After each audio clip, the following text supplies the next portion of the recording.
எல்லாருக்குமே வந்து ஒவ்வொரு கஷ்டங்கள் இருந்துகிட்டு தான் இருக்கும்.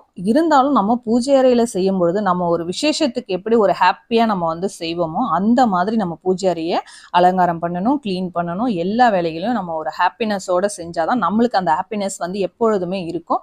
நேர்மறையான ஆற்றலும் நம்ம வீட்டில் வந்து இருக்கும். ஸோ அதை முதல்ல தெரிஞ்சுக்கோங்க. நீங்க இப்படி ஒரு பாசிட்டிவா வைப்ரேட் இருக்கணும் அப்படின்னா இந்த மாதிரி எல்லாம் செஞ்சீங்கன்னா தான் கிடைக்கும். ஸோ இதையும் வந்து உங்களுக்கு ஒரு டிப்ஸா தான் வந்து சொல்றேன். இன்னொரு டிப்ஸ் என்ன அப்படின்னு பாத்தீங்கன்னா, நம்ம பூஜை அறையில மஞ்சள் குங்குமம் வைப்போம் இல்லையா, அந்த மஞ்சள்ல வந்து கொஞ்சமா சந்தனம் கலந்துக்கோங்க, கொஞ்சமா ரோஸ் வாட்டர் கலந்துக்கோங்க.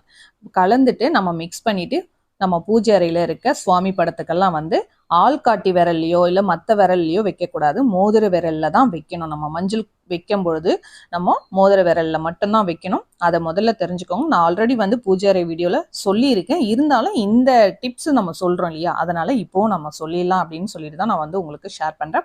ஸோ நம்ம மோதிர விரல்ல வந்து